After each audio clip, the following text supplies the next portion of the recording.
यहूदियों को सदियों से आबाद फलस्तीनी अरबों के इलाके में 1000 साल बाद जबरन लाकर बसाना इनका एक जाना बूझा खेल था। अपनी 50 रियासतों में अगर वो इसराइल के नाम से एक और रियासत की गुंजाइश पैदा कर लेते, क्योंकि झगड़ा हमेशा हमेशा के लिए खत्म हो जाता। यही रवैया इनका हिंदो पाक में कश्मीर के साथ है। एक सुलगता हुआ मसला जिसे बरतानवी बाउंड्री कमीशन के तहत जबरदस्ती खुला रहने दिया गया। लाखों अहलियाने कश्मीर का खून बह चुका, हजारों लोगों के घर मिस्मार कर दिए गए, लेकिन मजाल है किसी के कान पर जूं भी क्या किसी को नहीं लगता कि मगरबी कुव्वतों को मुसलमानों के बहते हुए गर्म खून से बहुत दिलचस्पी है। ये लोग हरगिज नहीं चाहते कि कश्मीर कभी पाकिस्तान में शामिल हो। आखिर ये कौन सा असूल है कि जुल्म और सितम भी खुद करें और हमें जवाबी एहतजाज भी ना करने दें। अस्सलाम वालेकुम नाजरीन, आज जिस मौजू पर बात करना चाहता हूँ वो है मुसलमानों के साथ मगरिब का हकारत भरा रवैया।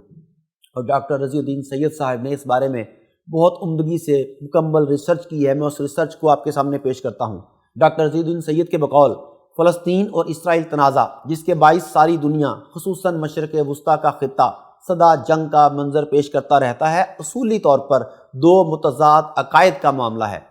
आलमी ताकतें चाहती तो सुलगते हुए इस मसले को बआसानी ख़त्म कर सकती थी, क्योंकि सुलह और जंग के तमाम इख्तियारात इन्हीं के पास हैं। लेकिन इसके बरक्स उन्होंने दूसरा गैर मुनसिफाना रास्ता अख्तियार करना तय किया। यहूदियों को सदियों से आबाद फलस्तीनी अरबों के इलाके में 1000 साल बाद जबरन लाकर बसाना इनका एक जाना बूझा खेल था, जिससे उन्होंने दो मकासद हासिल किए। एक तरफ उन्होंने यूरोप में यहूदी फितनागरों से निजात हासिल की और दूसरी जानिब अरबी मुसलमानों की मुत्तहिदा कुव्वत को भी पाश पाश करने का मंसूबा बनाया। कौन नहीं जानता कि यहूदियों के खिलाफ नाम निहाद होलोकास्ट मुसलमानों ने नहीं, खुद यूरोपी ईसाइयों ने मुसल्लत किया था, जिसमें इनके बकौल 60 लाख यहूदी हलाक किए गए। हालांकि ताहाल इसे मुदल्लल तौर पर साबित नहीं किया जा सका और हकीकत से ज्यादा ये एक अफसाना ही है, और इसी बाइस तकरीबन पूरे यूरोप में इस पर बात करना भी कानूनन ममनू है। दलील ये कि इससे मजहबी तनाज़ा पैदा होता है। नाजरीन, इनके दिल में अगर यहूदियों के लिए वाकई कोई हमदर्दी थी तो तलाफी के तौर पे मलका बरतानिया विक्टोरिया और वजीर खारजा लॉर्ड बाल्फोर को इनके लिए एक अलहदा खित्ता खुद यूरोप में देना चाहिए था। जबकि दूसरा इंतखाब अमरीका था, जिसके सदूर इसराइल के लिए हमेशा बेताब रहते हैं और मुशीर नरम गोशा रखते हैं। अपनी 50 रियासतों में अगर वो इसराइल के नाम से एक और रियासत की गुंजाइश पैदा कर लेते, क्योंकि झगड़ा हमेशा हमेशा के लिए खत्म हो जाता और दोनों कौमों के साथ दुनिया भी अमन और सुकून से फल फूल रही होती। लेकिन इनकी जानिब से यह कदम जानबूझकर नहीं उठाया गया, क्योंकि इनका असल मकसद अमन नहीं फसाद था। याद रहे कि बढ़ते हुए इस्लाम से वो इब्तिदा ही से खौफजदा रहे हैं।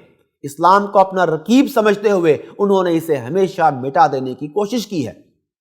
हम पर बरसों तक थोपी गई सलीबी जंगें और खूनी इश्तराकी इनकलाब के दौरान ताबनाक मुस्तकबिल रखने वाली कई मुस्लिम रियासतों की रूस की जानिब से जबरी जब्ती इनके नापाक इरादों की जिंदा मिसालें हैं। नाजरीन, फलस्तीन में उन्होंने अगर साजिशी यहूदियों को जबरन थोपा था तो अमन की खातिर दूसरा कदम वहां इंसाफ के सख्त उसूल व क़वानीन का नफाज भी था। लेकिन दुनिया की कौमें खुद देख रही हैं कि जाबिर और इस्तेहसाली कुव्वतों की वाज़ेह हमदर्दियां मुसलमानों के साथ नहीं, इन्हीं यहूदियों के साथ हैं, जिन्हें वो खूब पहचानते भी थे और जिनकी फितना साजियों से तंग आकर उन्होंने इन सबको अपने ममालिक से निकाल बाहर किया था। सो इन्हीं की शह और पुष्टपनाही का नतीजा है कि यहूदी या सहूनी अपनी सरहदें मुसलसल बढ़ाते चले जा रहे हैं। आज का इसराइल 1948 का इसराइल से कहीं ज्यादा वसी हो चुका है। असल मुसलमान घट रहे हैं और दरअंदाज यहूदी मुसलसल बढ़ रहे हैं। कोई हैवानियत है। मगरबी कुव्वतें बिलखसूस अमरीका और अक़वाम मुत्तहिदा अगर दुनिया भर खुसूसन तीसरी दुनिया के ममालिक से औरतों की बरहंगी, शादी के बगैर इज़्दिवाजी जिंदगी और खुद मुख्तार ममालिक में हर किस्म की आज़ादाना मुदाखलत को तलवार की नोक पर मनवा सकते हैं और जिनकी अदम एताअत में वो हर किस्म की पाबंदियां भी आयद कर सकते हैं, तो फ़लस्तीन की ज़मीन पर बाहर से आए हुए ग्रोहों पर वो अमन व अमान और हुकूक व मसावात की शराइत आयद क्यों नहीं कर सके। दोनों अकायद के दरमियान हमा वक्त नफरत और जंग के दरवाजे चौपट खुले क्यों रखे गए। फिर जब इनमें वक्फे वक्फे से खूनी तसादम बपा होता है, जिनमें बेचारे फ़लस्तीनियों ही का नुकसान होता है, تو پھر مذہب کے نام پر وہ اسے یہودیوں سے نہیں بلکہ مسلمانوں سے جوڑ دیتے ہیں۔ یوں عالمی طاقتوں کی نفرت کے کھیل کا پردہ خود بخود چاک ہو جاتا ہے۔ ہو بہو یہی رویہ ان کا ہندو پاک میں کشمیر کے ساتھ ہے۔ ایک سلگتا ہوا مسئلہ جسے برطانوی باؤنڈری کمیشن کے تحت زبردستی کھلا رہنے دیا گیا، 75 سالوں کے بعد بھی جسے صرف برطانیہ ہی نہیں کوئی بھی عالمی طاقت حل کرنے کے موڈ میں نہیں۔ کیا کسی کو نہیں لگتا کہ مغربی قوتوں کو مسلمانوں کے بہتے ہوئے گرم خون سے بہت دلچسپی ہے؟ لاکھوں اہلیان کشمیر کا خون بہہ چکا، ہزاروں لوگوں کے گھر مسمار کر دیے گئے، لیکن مجال ہے کہ کسی کے کان پر جوں بھی رینگی ہو۔ ہندوؤں کی تمام تر درندگی اور کشمیریوں کی تمام تر مظلومیت کا بنیادی ذمہ دار خود برطانیہ ہے، جسے آج بھی اپنی کوتاہی اور جرم پر مطلق احساس ضیاء نہیں۔ یہ لوگ ہرگز نہیں چاہتے کہ کشمیر کبھی پاکستان میں شامل ہو۔ اقوام متحدہ نے 75 سال پہلے ہی طے کر دیا تھا کہ بھارت مقبوضہ خطے پر آزادانہ استصواب رائے کروائے گا، لیکن پون صدی کے دوران اقوام متحدہ کا یہ فیصلہ بھی ہواؤں میں ہی کہیں گم ہو گیا۔ افسوس کہ یہ عالمی ادارہ بھی اپنی اس قرارداد کی دھجیاں اڑتے ہوئے آرام سے دیکھ رہا ہے۔ ایسی صورتحال میں دنیا کی جنگوں کو مذہب خصوصاً اسلام کے ساتھ زور و شور کے ساتھ جوڑ دینا اور اسی کو دنیا کے دکھوں کا اصل سبب قرار دینا ایک واضح جہالت اور کھلا تعصب ہے۔ اس ذہنی سوچ اور تجزیے کو کسی بھی پیمانے سے عقلی اور منصفانہ قرار نہیں دیا جا سکتا۔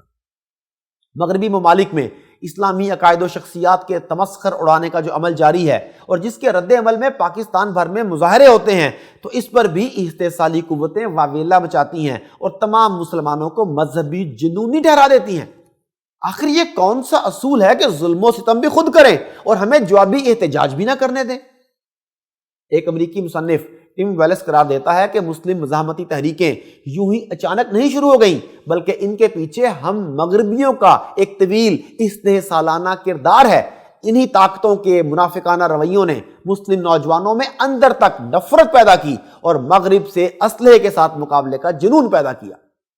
مصنف کہتا ہے کہ اقوام متحدہ کا منشور خود اصرار کرتا ہے کہ کوئی ملک بھی کسی دوسرے ملک کی اندرونی سیاست میں مداخلت نہیں کرے گا، لیکن بدقسمتی سے یہ ایسا اصول ثابت ہوا جسے امریکہ اور دیگر کئی مغربی ممالک نے بار بار توڑا ہے۔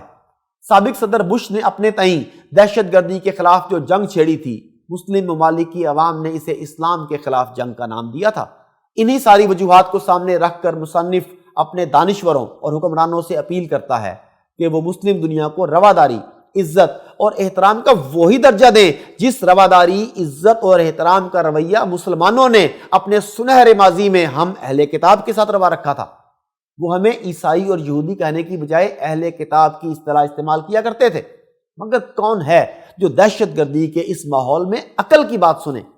یہ تو وہ طاقتیں ہیں جو چھوٹی قوموں کو صدا سے غلام بنا کر رکھنے کی عادی رہی ہیں، اور اب ان کی دوسری اور تیسری نسل بھی اس ناپاک تسلسل کو ختم نہیں کرنا چاہتی۔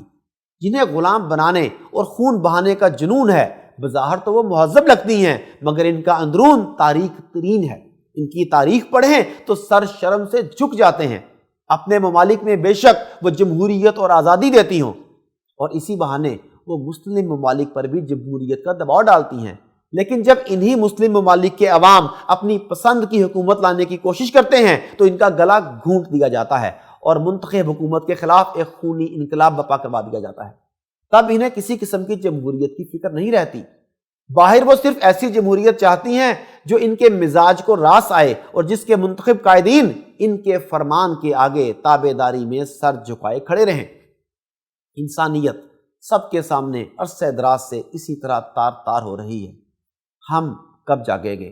ہمارے ان تمام پروگرامز کا مقصد یہی ہے کہ ہم امت مسلمہ جاگ جائیں، ہاتھوں میں ہاتھ دیں اور اتحاد اور اتفاق کا راستہ اپنائیں۔